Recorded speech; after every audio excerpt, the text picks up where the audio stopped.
Dhe një pacient i cili ka humbur peshën apo mendon të humbë peshë pas trajtime medikamente si shëndet Ozempic, Mounjaro, Wegovy apo medikamente të tjera të aprovuara për humbjen e peshës, atëherë kjo video është për ty.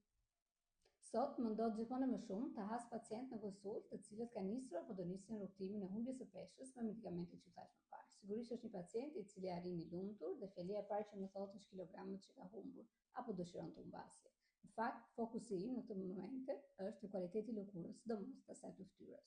Shumë shpesh në rrjetet sociale keni parë ato që quhen Ozempic face. Në fakt nuk janë plotësisht të gabuara. Një pacient i cili ka humbur kilogram të konsiderueshëm, sigurisht është një pacient i cili paraqitet me një projeksion kockor në zonën zigomatike, syt zgavër apo më të futur, më shumë rrudha, një fytyrë e cila nuk shkëlqen dhe ajo që duket pamje lodhur.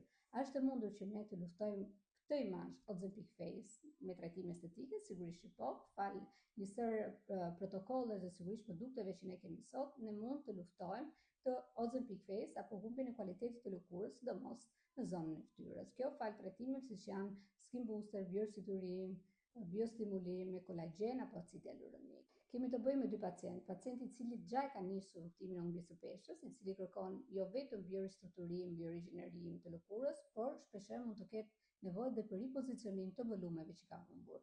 Sigurisht pacienti ideal është ai pacient i cili sapo ka nisur apo do nisë në drejtë në vazhdim rrugtimin e humbjes së peshës, i cili duhet të nisë njëkohësisht trajtimin për të mirëmbajtur kualitetin e lëkurës, sepse shpesh na duhet një ndihmë e jashtme që të japë mundësinë elastinës dhe kolagjenit të lëkurës që të adaptohet për humbjen e peshës. Sepse bukuria nuk është vetëm një numër peshore, është gjithashtu një lëkurë e cila transmeton shëndet, bukuri dhe naturalitet.